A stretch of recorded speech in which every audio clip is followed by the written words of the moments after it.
arranging this for us to do this again. And we're so glad that we think we're pretty well through the pandemic, but it's nice to see people without masks on here. Happy to look in your faces. This picture is, we are descendants, Heather and I, of these people. This is Daniel, and this is Arvazina, and one of their 15 children. They crossed the plains in 1863, and when they left Missouri in ox-driven covered wagons on the Oregon Trail. And Arvazina wrote a very thorough account of her when she was an old lady, she said, of 56, wasn't it? Which is younger than both my daughter and I. We don't think we're old, but evidently Arvazina, well, 15 kids, who wouldn't feel that way? Yeah. But amazing. She recalled and wrote a really compelling trip with their coming across the plains. But we're not here to talk about Arvazina. We're talking about her little toddler that came with them across the trail. Well, but the reason that we have all this great information is that both Arvazina and her daughter Belle actually wrote their own accounts, and we are going to be actually reading from their words. So. This is what my great-grandmother starts with her saga of crossing the plains. We left that little backwoodsy corner of Missouri during the Great Rebellion. That would be the Civil War. Due to major trouble with the rebels, looting and pillaging, to live where law and order reigned. Pa, now that would be Daniel, was a Union soldier who were enrolled in a loosely organized companies called enrolled militia. They were not uniformed, and they had no equipment. They were had to fend for themselves, and this was a very scary time. They were commonly called the Home Guards, and they had to deal with guerrilla bands and bushwhackers. And in fear for their lives, he succeeded in getting a military transfer. He had been in the military to the Pacific Coast, where he had served earlier. He'd been back and forth across this continent. I'm just amazed at how these people traveled and got around in that day and age. But Arvazina's account of crossing the plains, it really is a gripping story in itself. But as I said, we're here to talk about little Belle. And we put together, Heather and I, several years ago, a little children's book. And we pulled actually quotes from Arvazina's journal that she wrote, and with a little illustrated booklet about appropriate for kids to the typical coming across the Oregon Trail story. And the Seaside Museum happens to have a few left. We haven't got any left, but I guess they've got 3. We have 1. Oh, you have 1? Yes, and it's the prize for a Oh, Heather has 2. I have 1, yeah, okay. But to complete Belle's story, we were fortunate, as I said, to have her very own written account that we're sharing with you tonight. So I want you to put yourself back with your great-grandparents, possibly your great-great, and maybe for some of you younger people, your great-great-great-grandparents. We're talking about 1860. We started this tale in 1863. And it progresses up to about the 1944 when Belle died. So I am going to give this over to Heather, who is going to talk to you about our ancestor, Belle. All right, great to be here. What is better than beer and history? Nothing. Nothing is better. This is Dr. Belle Reinhardt Ferguson, actually Dr. Belle Cooper Reinhardt Ferguson. And as I begin to tell you about her account, I want you to realize that this was written in Seaside, Oregon in February of 1927. So we will eventually tell you how she came to become one of the residents here in Seaside. Okay, in her own words, Dr. Belle. I was born of pioneer stock, crossed the plains with my parents in a covered wagon drawn by ox teams when an infant, the journey taking 6 long months. I grew up in the carefree West under the guidance of a mother who imbibed the idea of water cure treatment for all ailments. She successfully applying this panacea to her rapidly increasing family, which reached the number of 15, of which I was the eldest. Now, I want to do a little aside here about water cure. All right, water cure. This is a 19th century health reform movement, which really involved like going on vacation to a hot springs. It was a great alternative to the other medical treatments that were happening at the time, like bloodletting and blistering, and there was something else really bad. I think it was like when they put leeches, well maybe that was bloodletting, right? All those, purging, right, purging, bloodletting, and blistering. Those were invasive and painful. Water cure was kind of nice. You went to a place that had mineral springs, and between bathing and drinking mineral waters full of bromide and sulfur, you got well just by letting your body take care of itself. So apparently her mother, Arvazina, I'll get back to the narrative here. She employed this with her children, which was a great bit of common sense on Arvazina's behalf. So Belle continues, to my mother, who ever displayed great presence of mind and ability to act promptly and intelligently in emergencies, I owe much of my success to in later years. A lot of that involved childcare, which you will hear about, but also I think Arvazina had quite a bit of common sense. At 19, I was married to Dr. Willard E. Reinhardt. As a young physician, he had received degrees from Bellevue Medical College of New York and Philadelphia Medical College of Pennsylvania, after which he came west and located in a part of Oregon reached at that time only by stagecoach and freight teams. We think that was possibly the Dalles, or south of Salem. Anyway. In the first years of our married life, I suffered a severe accident as a result of the overturning of a stagecoach while traveling in the mountains. This accident involved a fracture of the right humerus, the fracture of the right femur, compound fracture of the right tibia, and fibula near the ankle joint, dislocation of the left hip. And now get this. 5 months after this accident, I gave birth to my first child, a son, who by forceps delivery, and as my father said, I must have a visual aid. Here we go. I hope they look a little better now. I don't know.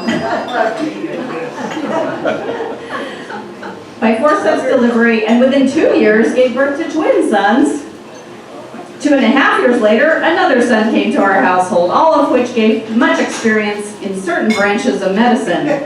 So by my count, that's 4 sons by the age of 25, and equally the amount of fractures, and a lot of experience in women's medicine. And back to you.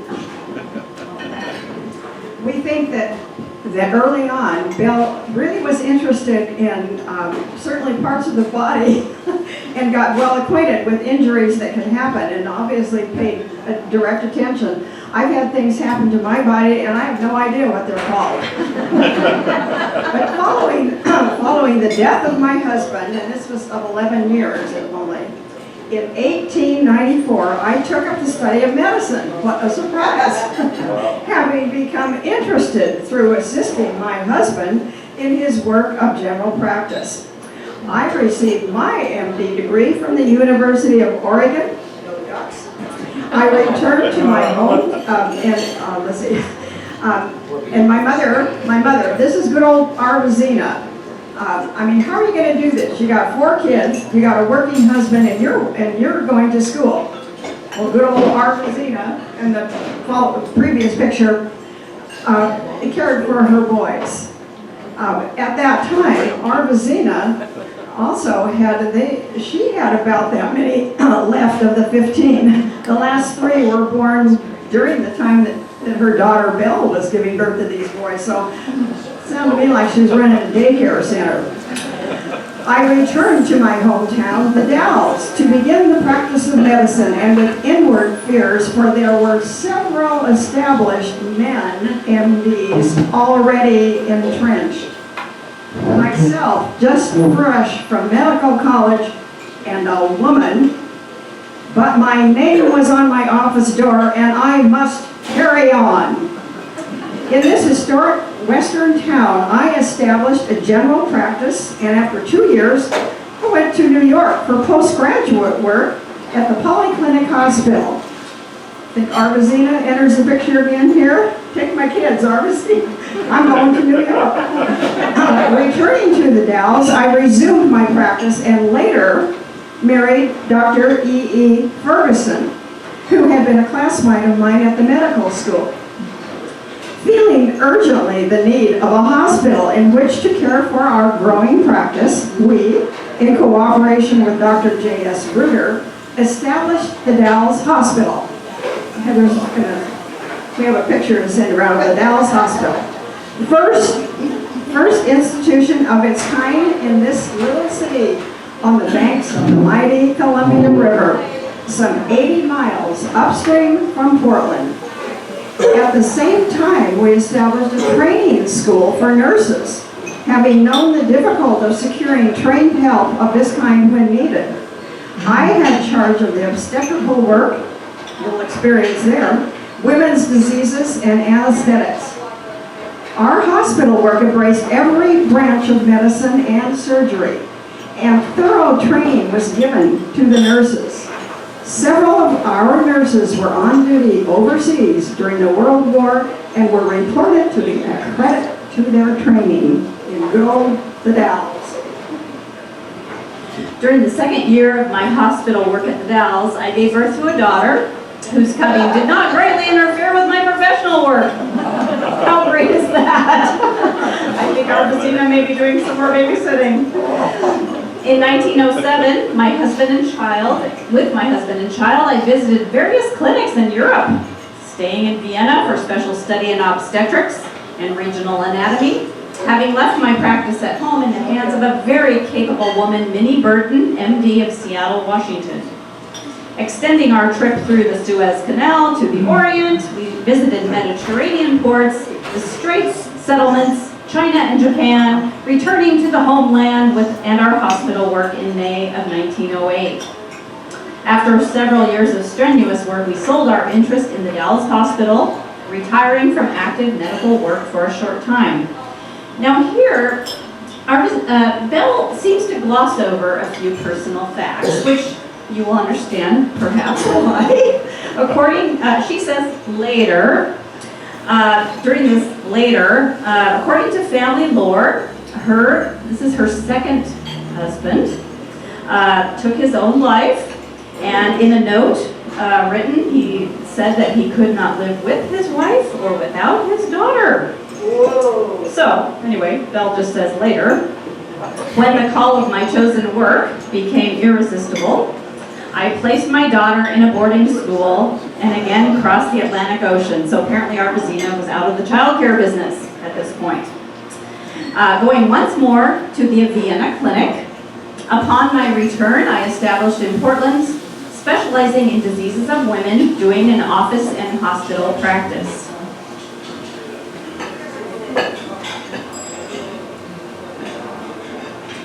The needs and welfare of my growing daughter, the care of an orphan granddaughter, severe arthritis of my injured hip joint, remember that one, the old wagon turning over, following an attack of influenza, necessitated my retirement from active practice.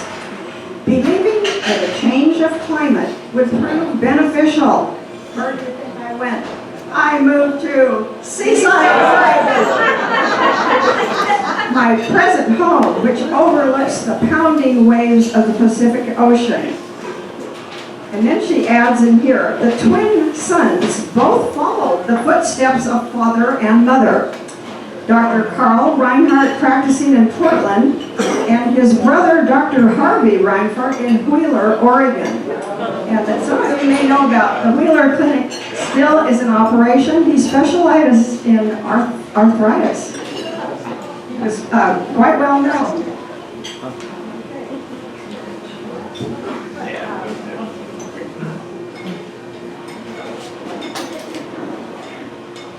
Hold with me a minute here.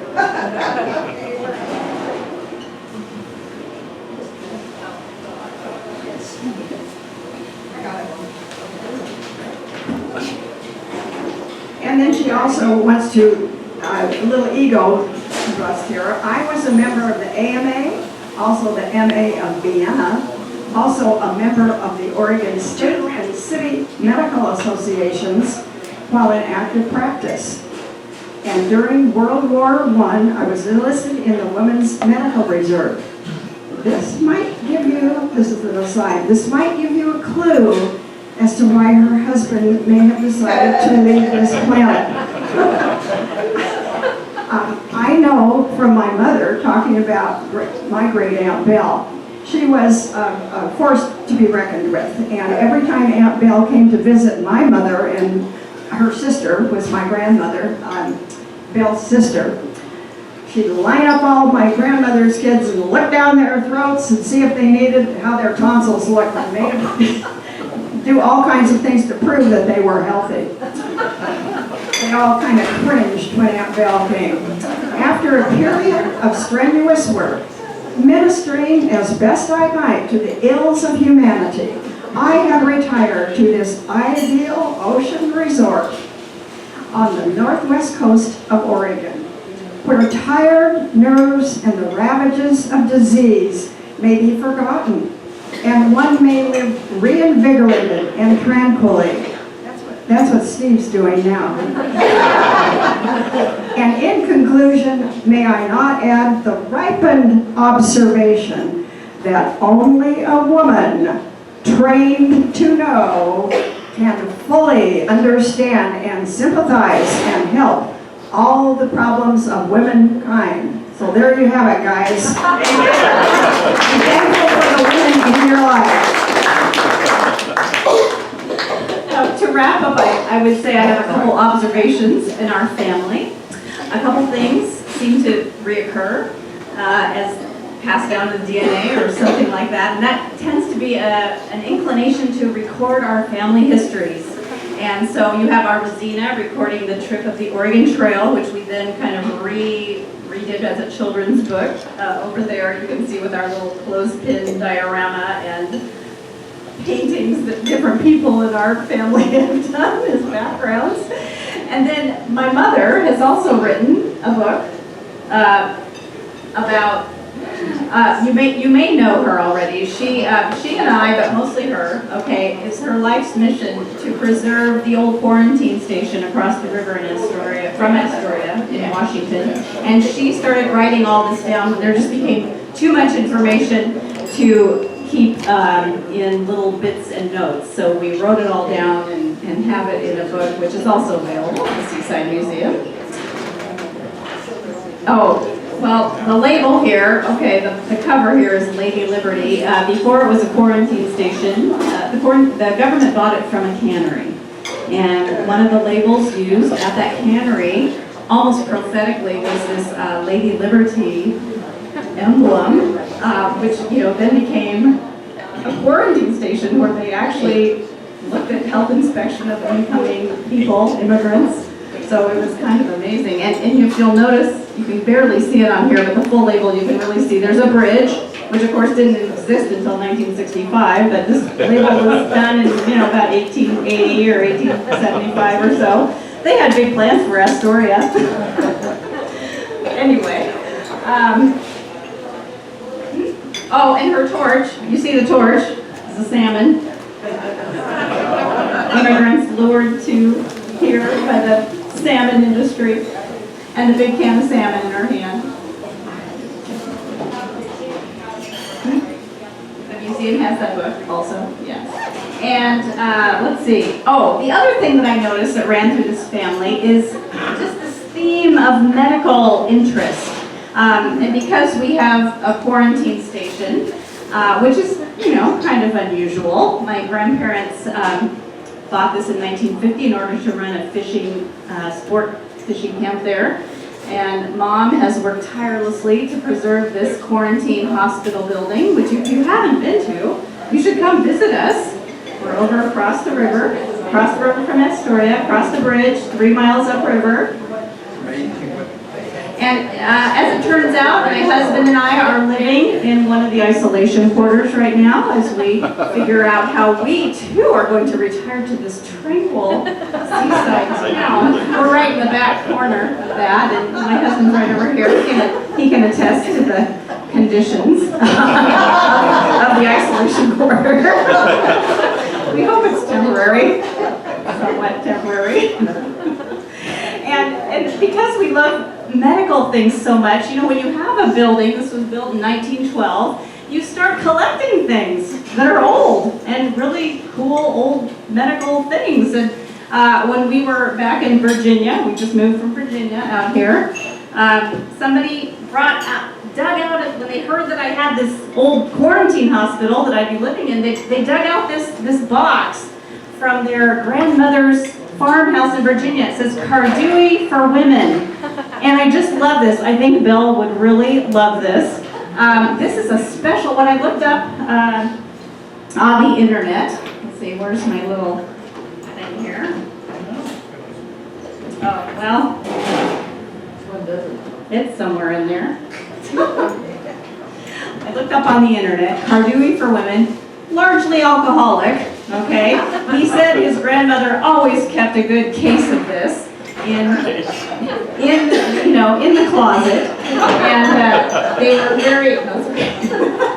they were very happy to pass it on to me. They said, "Oh, you're living in a quarantine station. This will be perfect for you." I think Belle would very much approve Cardui for Women, and it kind of brings us back to what we're doing here, enjoying some good craft beer and learning about history.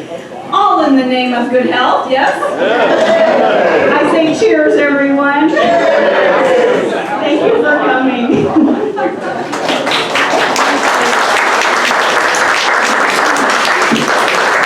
Does anybody have any questions of them? Yes. We do have quite a few of our newsletters from last year, and if you are interested in our website, we have a little documentary series on there. Pick one of these up and you can find the website and some information of what we did last year. So please take one.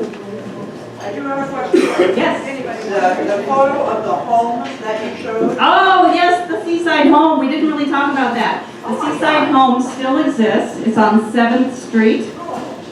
And what, prom? 17th and 17. It's right 7th. It's 7th. right off the prom. Well, yes. This house is 3 houses back on 7th Street, right off the prom. But at the time Aunt Belle built that house there, or bought it, we're not sure, but she bought it. It was right on the prom, right off the prom. There were no houses in between. She had this lovely ocean view. And that's Aunt Belle up there on the porch, and some of my mother's sisters down here. And that house is still there.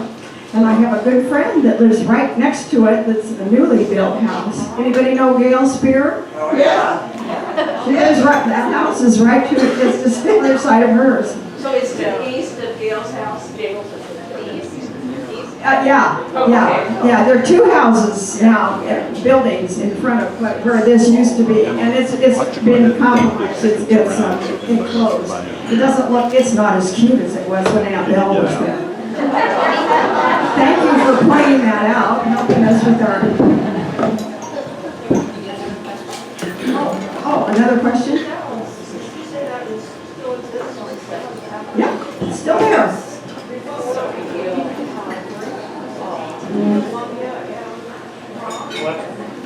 Yeah, it's just right off the prom. If you're walking the prom on the east end there, if you get to 7th Avenue, just walk down. It's just the 3rd house on the north side.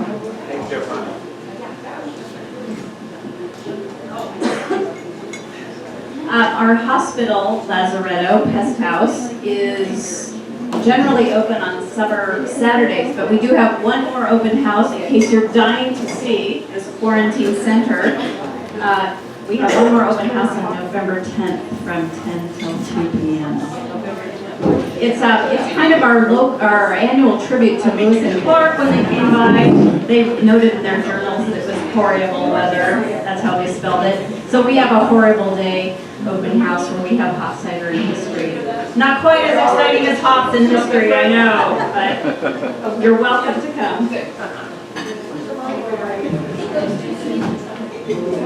Early breakfast for people that actually have Orchard Station. Yes, this was, there's a 1912 article from the Oregonian we have that really has dubbed this the Ellis Island. This district is on the Washington side of the river. It was the same process as any immigrant coming in. There were about 40 altogether, and they all went through health inspection. Because in 1900 there had been a resurgence of the plague in Honolulu and Hong Kong, and we were looking for disease. We didn't want disease getting in. We got down from the But the records are pretty much in Portland. Yeah.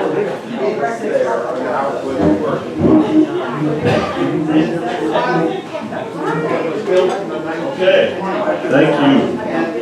And I strongly encourage you, if you haven't been over to Napkin Cove, it's an amazing place.